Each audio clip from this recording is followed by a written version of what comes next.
الحمد للہ وکفى وسلام علی عبادہ الذین اصطفى اما بعد۔ پارہ نمبر 16 کی تفسیر کہ 16ویں پارے کی ابتدائی آیات میں حضرت موسیٰ اور حضرت خضر علیہ السلام کے قصے کا بقیہ ذکر جو ہے وہ ہے، اور اس کے بعد ذوالقرنین کا قصہ مذکور ہے۔ ذوالقرنین کی شخصیت میں مفسرین کا اختلاف ہے۔ بہت سے حضرات سکندر مقدونی کو ذوالقرنین قرار دیتے ہیں، لیکن صحیح بات یہ ہے کہ سکندر کو ذوالقرنین قرار دینا مشکل ہے، کیونکہ یہ شخص ایمان اور خوف خدا سے خالی تھا، جبکہ قرآن نے جس شخص کا ذکر کیا ہے وہ صرف وسائل و اسباب رکھنے والا بادشاہ ہی نہ تھا، بلکہ اس کے اندر ایمانی صفات بھی پائی جاتی تھیں، اور اس نے ظالم و جابر بادشاہوں کے برخلاف اللہ کے دیے ہوئے وسائل کو صرف انسانیت کی خدمت اور قیام عدل کے لیے استعمال کیا ہے۔ بعض حضرات نے سکندر کے علاوہ دوسرے کئی بادشاہوں کو قرآن کا ذوالقرنین قرار دینے کی کوشش کی ہے، لیکن اگر کسی شخص کا تعین نہ بھی ہو سکے تو بھی اس مقام کے سمجھنے میں کوئی مشکل پیش نہیں آتی، کیونکہ قرآن کا مقصود تاریخی تفصیلات، جزیات اور شخصیات کا ذکر کرنا نہیں، بلکہ اس کا مقصود قصے سے پیدا ہونے والی عبرت اور نصیحت کو اپنے قارئین کی طرف منتقل کرنا ہے۔ قرآن کے مطالعے سے پتہ چلتا ہے کہ ذوالقرنین کو اللہ نے مادی قوت بھی عطا کی تھی اور روحانی اور ایمانی طاقت بھی اسے حاصل تھی۔ اس کی فتوحات کا دائرہ بہت وسیع تھا۔ وہ ایک طرف مشرق کے آخری کنارے اور دوسری طرف مغرب کے انتہائی سرے تک پہنچ گیا تھا۔ اپنی فتوحات کے زمانے میں اس کا گزر ایک ایسی قوم پر ہوا کہ جو پہاڑوں کے درمیان رہتی تھی اور ہمیشہ ایک وحشی قوم کے حملوں کا نشانہ بنتی تھی، جسے قرآن نے یاجوج ماجوج قرار دیا ہے۔ اس مظلوم قوم کی درخواست پر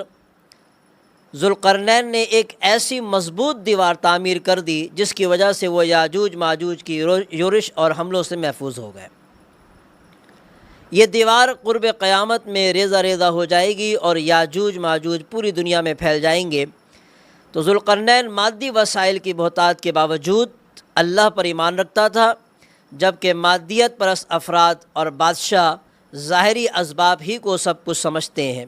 اس وقت مادیت کی بندگی میں پیش ہونے کا صحرا مغرب کے تہذیب کے سر بنتا ہے، اور اس تہذیب کا جو سب سے بڑا نمائندہ ظاہر ہوگا اسے زبان نبوت میں دجال کہا جاتا ہے،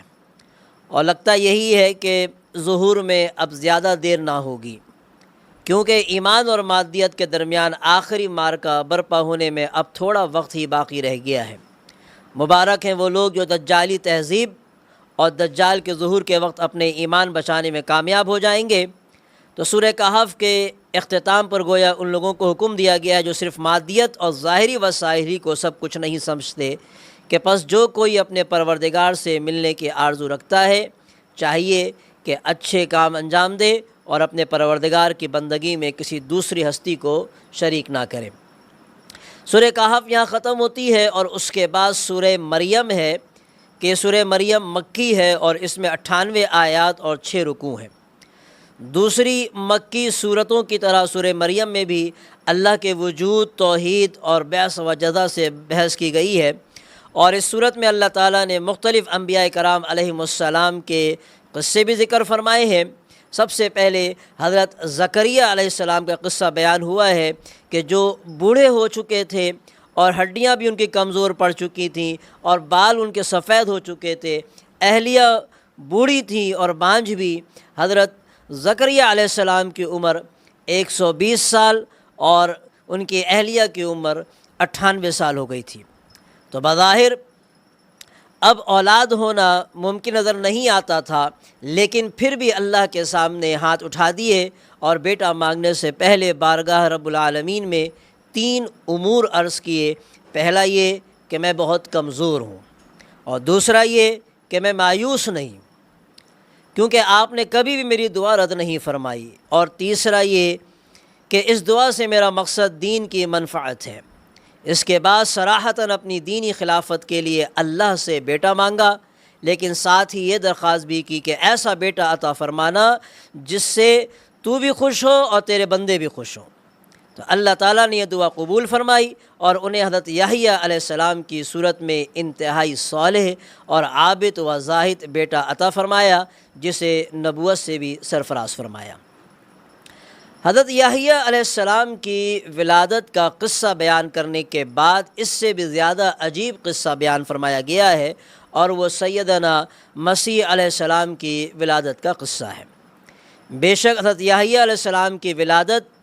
عجیب طریقے سے ہوئی تھی، کیونکہ ان کے والدین توالد و تناسل کی عمر سے گزر چکے تھے، لیکن حضرت عیسیٰ علیہ السلام کی ولادت بغیر باپ کے ہوئی اور ان کی والدہ باکرہ تھی۔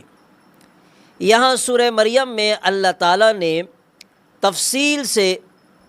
بتایا ہے کہ یہ عجیب و غریب واقعہ کیسے پیش آیا اور کیسے حضرت مریم اپنے گھر والوں سے الگ ہو کر عبادت کے لیے بیت المقدس کے مشرقی گوشے میں چلی گئیں، اور کیسے جبرائیل علیہ السلام ان کے پاس آئے اور انہوں نے گریبان میں پھونکا اور انہیں حمل ٹھہر گیا، اور کیسے ان پر حزن و ملال کی شدید کیفیت طاری ہوئی، اور ولادت کے بعد بچے کو اٹھائے ہوئے جب قوم کے پاس آئیں تو یہودیوں کی زبانیں کھل گئیں اور وہ خوب زیادہ بولیاں بولنے لگے، اور حضرت مریم نے اللہ کے حکم سے بیٹے کی طرف اشارہ کیا کہ تم جو بات کہتے ہو اس لڑکے سے ہی پوچھ لو۔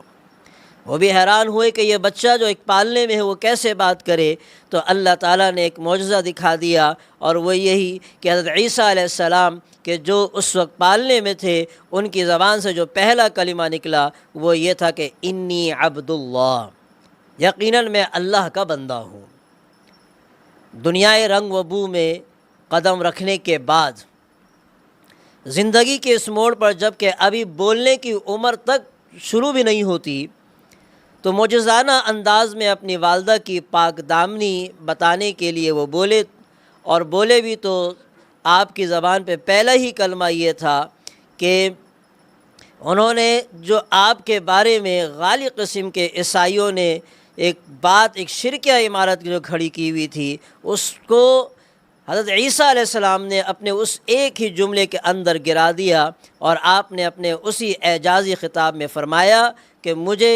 رب تعالیٰ نے 6 اعزاز سے سرفراز فرمایا ہے۔ پہلا یہ کہ میں بندہ ہوں، نہ رب ہوں اور نہ رب کا بیٹا ہوں، اور دوسرا یہ کہ مجھے وحی نبوت عطا کی گئی، اور تیسرا یہ کہ اللہ نے مجھے مبارک بنایا، میرا وجود لوگوں کے لیے برکت اور رحمت کا باعث ہے، میں خیر کا معلم اور امت کے لیے نافع ہوں، اور چوتھا یہ کہ مجھے دوسرے انبیاء کی طرح شرعی امور اور عبادات کا مکلف بنایا گیا ہے۔ ان میں سے نماز اور زکوٰۃ کا آپ نے خاص طور پر ذکر فرمایا، جو کہ ان دونوں عبادت کی اہمیت اور عظمت کی دلیل ہے۔ اور پانچواں یہ کہ میں اپنی والدہ کا فرما بردار اور عزیز و قارب کا خدمتگار ہوں، میری طبیعت میں تواضع ہے، کبر اور غرور نہیں۔ اور چھٹا یہ کہ مجھے دنیا اور آخرت میں امن اور سلامتی کی خوشخبری سنائی گئی ہے۔ حضرت عیسیٰ علیہ السلام کی اعجازی شان لی ہوئی ولادت یہود و نصارہ کے درمیان اختلاف کا باعث بن گئی۔ عیسائیوں نے انہیں ابن اللہ، اللہ کا بیٹا قرار دے دیا، تو یہودیوں نے معاذ اللہ ابن زنا کہنے میں بھی کوئی شرم محسوس نہ کی۔ حضرت عیسیٰ علیہ السلام کی ولادت اور ان کے بارے میں اہل کتاب کا اختلاف بیان کرنے کے بعد سورہ مریم منتقل ہو جاتی ہے سیدنا ابراہیم علیہ السلام کے قصے کی طرف، جو کہ مشرک باپ کے ساتھ پیش آیا، تاکہ عقیدہ شرک میں جھوٹ، کبر و غرور اور جہل و عناد اور ضلالت و حماقت پائی جاتی ہے، تو اس کی ایک جھلک دکھائی جائے۔ تو یوں ہی ابراہیم علیہ السلام کے اخلاق و اوصاف، خاص طور پر ان کا حلم و بردباری، حکمت اور درد مندی بھی نمایاں کرنا مقصود ہے، تاکہ داعیان حق کے سامنے ایک حقیقی داعی کا سراپا آ جائے، جسے وہ اپنے لیے نمونہ بنا سکیں۔ اسی طرح اس قصے سے یہ سبق بھی ملتا ہے کہ حق کی دعوت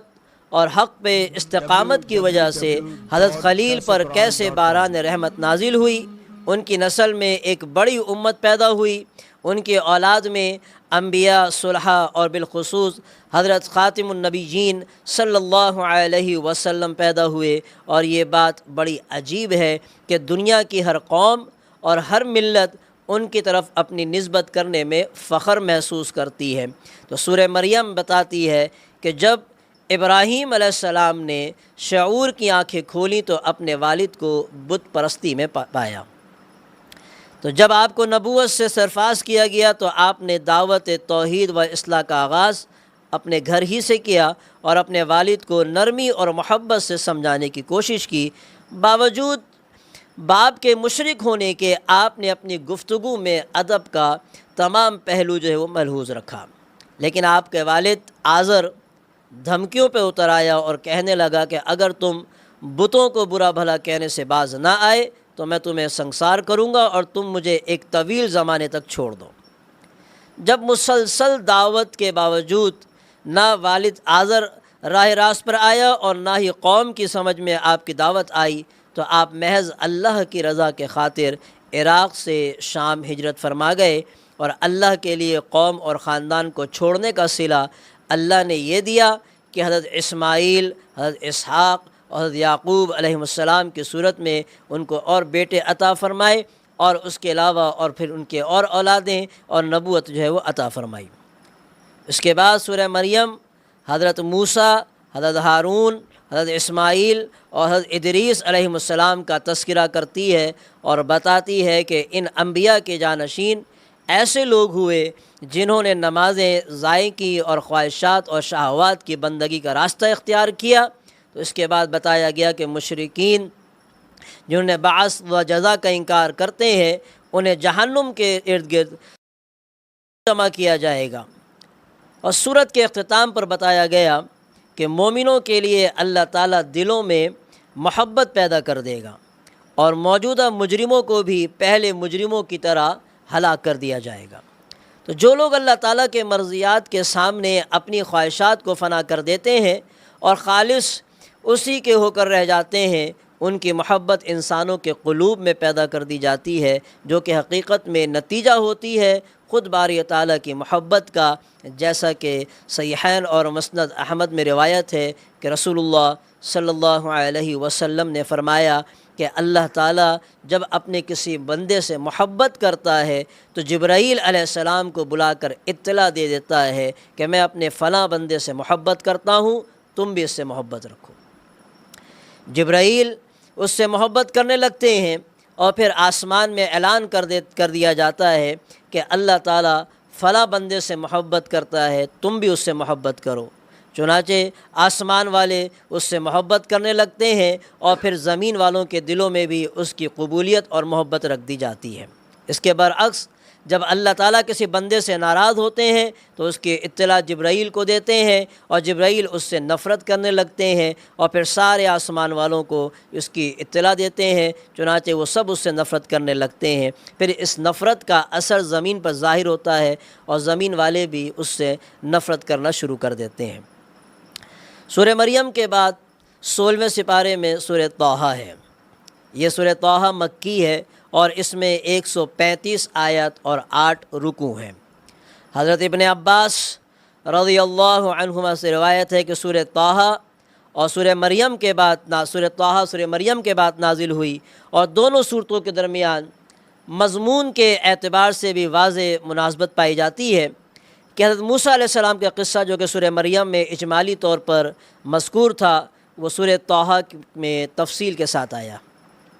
اور اسی طرح سے سورہ مریم میں حضرت آدم علیہ السلام کا صرف نام آیا تھا، جبکہ یہاں ان کا واقعہ قدر وضاحت کے ساتھ بیان ہوا ہے، اور اس صورت میں بھی اصول دین سے بحث کی گئی ہے۔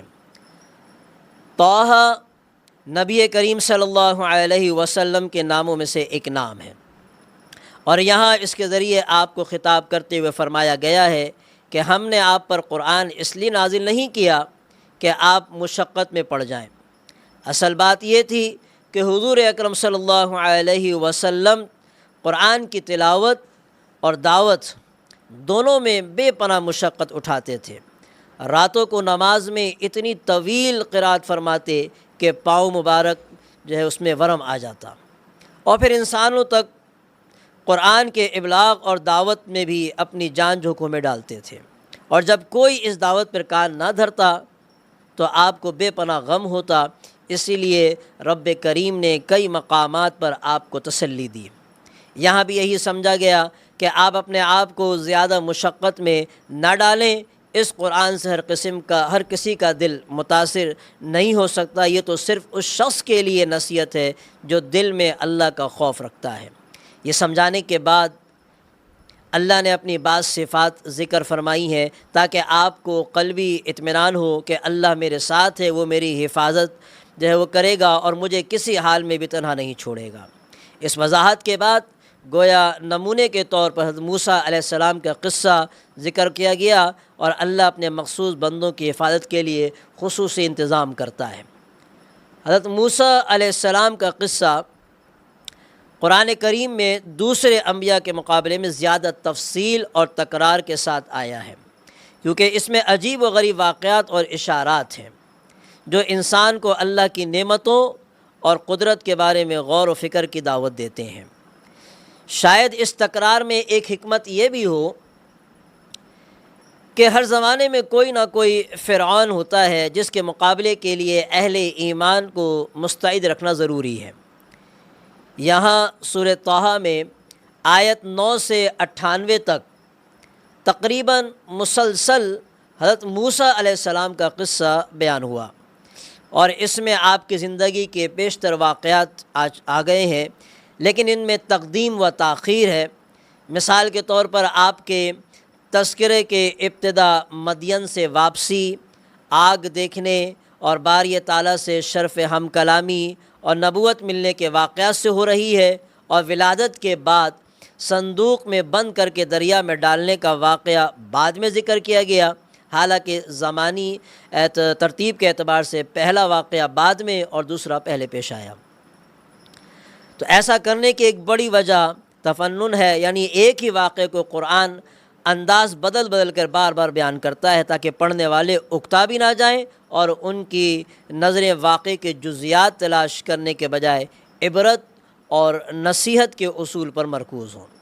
تو سورہ طٰہٰ میں آپ کے جو حالات بیان کیے گئے ہیں، ان حالات کو ذہن نشین کرنے کے لیے چند عنوانات قائم کیے جا سکتے ہیں، یعنی باری تعالیٰ کے ساتھ شرف ہم کلامی، دریا میں ڈالا جانا، اللہ کی طرف سے آپ کو اور آپ کے بھائی حضرت ہارون علیہ السلام کو فرعون کے پاس جانے کا حکم،